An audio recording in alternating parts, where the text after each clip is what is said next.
Hello, Vanessa. Hi, how are you? Good, good. We've got the connection working, we hope. We have finally managed it, indeed. Welcome to Indulge in Writing. It's great to have you here, the lady of Irish writing. It's great. Uh, Delighted to be asked. Thank you so much. Well, we'll probably just get straight down to it in case we lose connection again. So, could you tell us a little about yourself and your writing life, please? Okay, so my name is Vanessa, but I write as Sam Blake. So I write crime, and I am on, I have a copy here. The third book, No Turning Back, is literally in shops now. It's just arrived. And it's a Cat Connolly detective thriller. So the three books in the series are all Cat Connolly thrillers. But in real life, I work as a publishing consultant. So I run a website called Writing.ie, and I run a company called Inkwell. And I'm the chair of Irish Pen, and I do various other bits and pieces in the sort of publishing field. So I do lots of things involving books. So, you're very influential. So, we're delighted that you joined us on Indulge in Writing. So, thank you. Well, privileged to be asked. Thank you. Could you tell us a little about No Turning Back then, considering it's out today? Today, did you say? Yeah, I think it is. It's today. Today, I'm looking at the date, 15th. Yeah, technically it's supposed to be Thursday, but it's already in the airport. I went through yesterday, and it was in the airport. It's very exciting to see. So No Turning Back is the third in the Cat Connolly series, and it is basically set around Dalkey, Dunleary, and it's about two murders that happen in the Dalkey area. One appears to be a hit and run, and one appears to be a suicide, but in fact, once Cat starts investigating, she discovers that there's obviously a lot more to it. And it's all about, I suppose, what goes on behind closed doors, the secrets in people's lives, how everybody seems to have secrets. I think everybody does in some shape or form. And it's a lot about the dark web and how people can be watching you and you don't necessarily realise it. So in the same way that we're using video cameras here and having a little chat to each other, it's very easy to hack somebody's video camera without them realising, and put that footage up onto the web. And so that's really what it's about. Oh, Scary stuff. oh, yeah, it's really good. It must have taken a lot of research, Vanessa, did it? It took a bit. I did a lot of research into the guys who, the sort of the evil guys in the book, if you like, run a website on the dark web. They run two. One's called Merchant's Key and one's called Discovery Key. Discovery Key is the one with a webcam on it because the webcam footage. And the Merchant's Key is a bit like Silk Road, which was a very big website that was run that basically sold just about everything you can possibly need or not need, from hired hitmen to drugs to AK-47s to everything.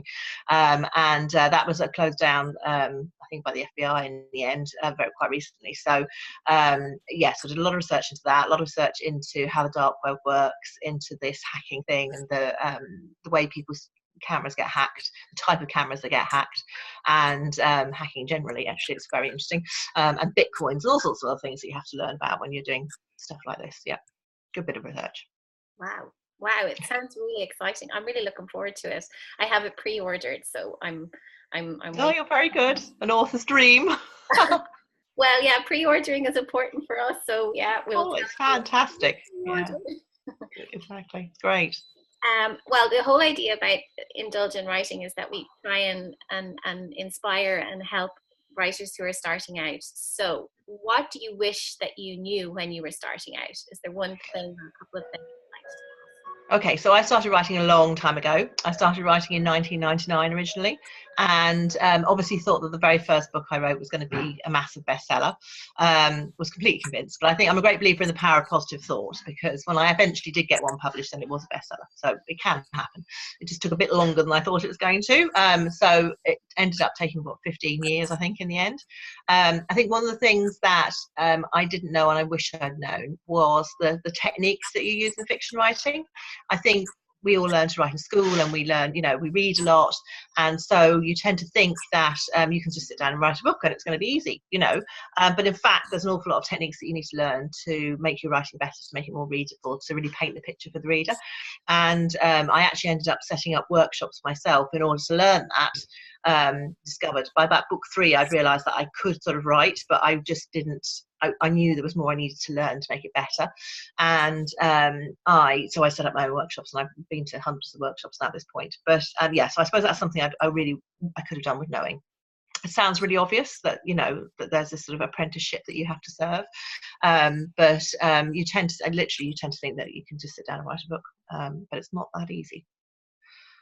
Yeah, definitely not. And I suppose that's one of the things that we're always learning, you know, like just, I find that I just thought that writers were such clever people and they just knew it. And as you say, they could just magic it in, you know, but it's not like that. It's a learning process. So it's good It to know. is constantly, yeah. And I think every time you go to an author event, or you go to a workshop or to a festival, or you just hear an author speak, so like an event like this, you learn more stuff and you learn new stuff, and there'll always be something that somebody says and it'll suddenly gel with you, what it is, you know, you might be struggling with something or it'll suddenly occur to you, and often it's stuff you already know, but it's just when somebody says it, it's like, oh yes, that's what I should be doing, and you sort of knew it already, but you just didn't quite, you know, fall into place.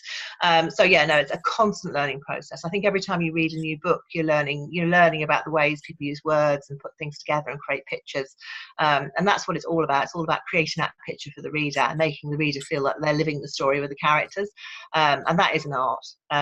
Yeah, Elizabeth Murray, E.R. Murray, has a great analogy actually, that she said that, I've stolen this from her completely, but she talks about people playing football and how, you know, everybody plays football in school and they put the jumpers in the, you know, goalposts in the park and we all have a kickabout, and that's all cool, but nobody expects the next morning to be going out and playing for AC Milan, and that's what writing's about. You know, we sit down with what you think, oh, I'm going to write a book, but you know, if you want to go out and play for AC Milan, there's a bit that has to go in between, you know, all that like training lark and you know, the proper dedication, and I think when you think about it like that, it becomes easy to understand, and you know, with sportsmen we expect them to be training every single day and achieve peak you know, performance, peak fitness before they go out, and it's the same with writing. It's like an apprenticeship, and it's learning those techniques, it's learning how your voice sounds, and I think you can only find out what your voice is by writing. So you need to write thousands and thousands and thousands of words before you really find your own voice, and that's really, really important. That's something the publishing industry is always looking for, is voice. So yeah, it's all good practice, but it has to be done.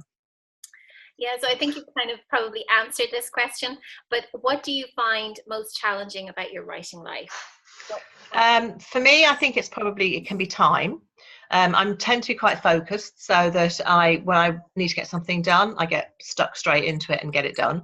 And certainly with No Turning Back, I had quite a short time to write that in the end, because I was editing book 2 and I'd sent in book 2, and I knew what it was about, but I wasn't really very sure what the story was about. So there's a lot of like thinking of, you know, yellow legal pads with notes written on and bits and pieces, and although so I had lots of bits floating. I felt like they were floating in this white space in my head, but they weren't really a story, and so I literally had to sit down and write my way into the story, because I got to the point, I thought it was going to be like a January the 1st write, and I'd sit down and just get stuck in finally, bearing in mind I had a deadline of April and I had to do 100,000 words in like 4 months, but actually that didn't really happen either. So I've a lovely author in the UK called Alex Marwood, and I did some events with her last year, and she was saying at the event that in order to get herself to write, she's not a plotter or a planner, that she just sits down and she writes the stuff. She calls it the stuff, and the stuff can be 40,000 words,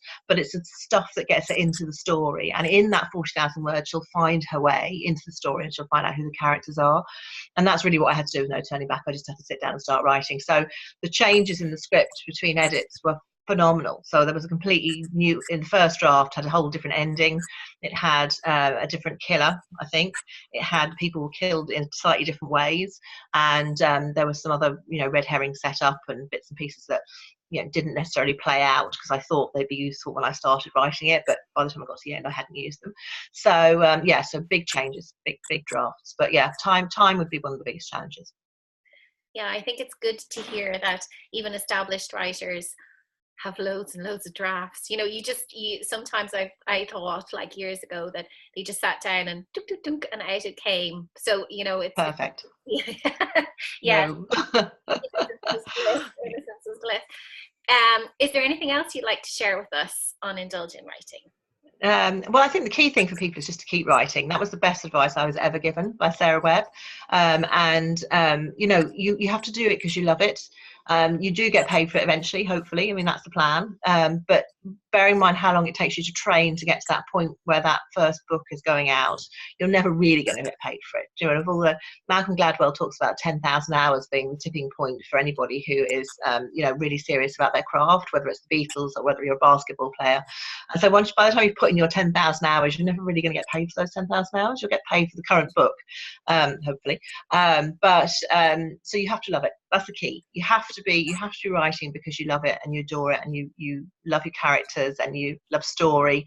And I think all writers basically are nosy people, so it's a case of taking that, all the nosiness and the really interesting things that happen that you hear, and pushing them then into some sort of story. So so write because you love it. That's really the best advice. Write because you love it. Just keep going, keep writing, and you will get rejected. Rejections is something that comes with this job, and it doesn't matter who you are. You can be an international best-selling author and you might still get stuff rejected. And often it's nothing to do with the writing at all. It can be a lot to do with the market and the business side of things.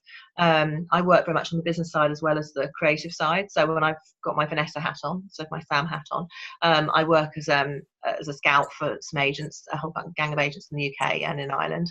And then I do all sorts of bits and pieces in that field. So quite often I know that a book can be fantastic and, you know, you can send it and an agent can really love it, but they know that maybe the agent can love it and take it on, but then when the agent sends it out, there's still no guarantee that they're not going to get rejected. You know, it might not fit a publisher's list. The publisher might have a voice that's very similar on the same list, or they might, let's say I write Irish police procedurals, and they might already have somebody who's writing Irish police procedurals on their list, and so they're going to reject my book. And it's not because it's a bad book or because it's, you know, it just is market circumstances. And I think it's really important to understand that. I think the more people can learn about the business side, the easier it is to appreciate why the rejection happens, because it's not personal. You know, you meet so many people and they're so bitter because they've been rejected, and it's like there's an industry with gatekeepers, and it's my work's fantastic and it should be out there and I write great books, but there can be lots of reasons. You know, once you get the writing really super and you get the writing up to the right level, there are lots of other reasons why things don't fit. But, you know, the market's cyclical, it changes. And so what might not be something that can be placed now, in 6 months' time, might be the next big thing. You know, it might be the thing that everybody's looking for. So the key is never to give up and just keep writing, keep at it, really. And keep having new ideas. If you write a book and you can't place it, don't worry about it. You know, keep on, you've got to write the next book. So I think Little Bones was number 5, was the 5th book I wrote, you know, before I found a book that was what we call a breakout book. So that's something else the publishers are looking for from new authors, is they're looking for a big book, a book where they can put marketing money behind it, and it can have a hook so people can understand quickly what it's about. And that's really important for a new author. You know, there are lots of books that maybe follow similar plots or have similar backgrounds, and if you're going to do something like that, like if you're going to write your police procedural, you need to mix it up. You need to make it, you know, bigger. If it's women's fiction, and you've got 3 women living in a flat, it needs to have a hook. It needs to have something that's larger than life in it, to make it work so that the marketeers can get behind it. And that can be your breakout book as a debut author. So there's a lot, I think, more to the business than just the writing. And the more people can understand about it, the easier it gets. The easier it is for you to understand what's going on. Yeah, I think we're going to have some members who are interested in children's fiction and non-fiction and things like that as well. So, I mean, that all applies really in ways to that as well. Children's fiction, I know, and non-fiction would be different, but I think what you're saying is don't give up, keep writing, and learn your. Absolutely. That's it. And children's fiction is really interesting because there are so many, it's quite a really complicated area, because writing the right children's book, you have to be very conscious of your age group that you're writing for. You need to be very conscious of the word count, the book length, how long it needs to be. You need to be conscious of the language for that age group. And those things are quite clearly prescribed. And although you might think, oh, well, look, you know, Christopher Pliny can write a 400,000 word book or a 400-page book or however long those massive books are, you know, you as a breakout author really need to try and stick with those norms. Find out how old does your protagonist have to be if you're writing for 9 to 11s. You know, if you're writing a picture book, and it's for 5 to 7. Oh, a picture book would be a bit younger than that, but if it's, you know, if it's a picture book, it's going to have to be under 1,000 words. Again, that goes through cycles, and sometimes they're looking for things that are less than around 500 words. So understanding the word count, understanding the age of the protagonist, the age group you're writing for is so important. I think with anything, whatever your genre, you have to read that genre. You have to know what kids that age are reading. What is your competition? You know, people who are writing, you know, sort of young adults, sort of older kids stuff, you know, you're competing with Harry Potter, or you're competing with Artemis Fowl or Skullduggery Pleasant. That's what's out there. And so you need to make sure that your book is, you know, is going to be as good as those, at least, hopefully better, and hopefully you'll be the one that the next J.K. Rowling and smash the market. But yeah, understanding those things is really important. Again, non-fiction, different. Key with non-fiction is that you really need to be the expert in the field. You have to prove why you're the person to write this book. You know, it sounds obvious, but it's, you know, if you were going to go out and buy a book, you'd want to make sure that the author had credibility, that they knew what they were talking about, and so that's crucial in that area. You know, and really research the market, find out what else is out there. Everybody's book needs to be that bit different. We don't need another J.K. Rowling, and we don't need another, you know, Harry Barry's fantastic.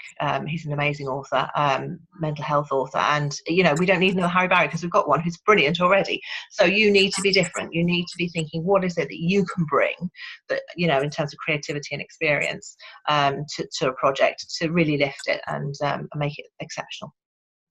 That's great. Yeah, we're hoping that Indulgent Writing, we just get people writing to start with, and then that they find their voice, and that publishing might be the goal, but pleasure might just be the goal as well. So we're not quite sure.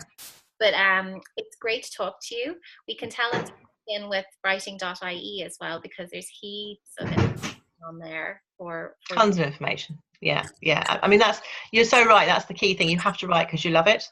Because if you don't love it, you know, it's you just have to do that. That's where you start, where we all start, and then, you know, understanding the business and understanding how things work is really important within whatever genre or field you're in. But it's all about reading. The more you read, the more you learn. So it's all good. We're going to take No Turning Back as our monthly read for May on our group. Oh, exciting! So it's great. Hope you like it. Because I think when you hear the author speak as well, you know, you kind of feel more engaged with the book. I don't know. So I think this is going to be good. So we're going to enjoy reading No Turning Back for May. Oh, that's cool. We'll let you know how we get on. Yeah, do. If you need me to come on and do a chat thing and answer questions, if anybody discovers any plot holes, keep them to themselves. Yeah.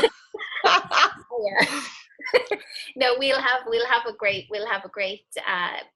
back, and we'll have. That'd be great. Yeah, that would be brilliant. Thanks, Vanessa, and thanks for doing this. I really appreciate it. And thank you so much for having me. All the best for the book. And you, thank you. Okay, bye.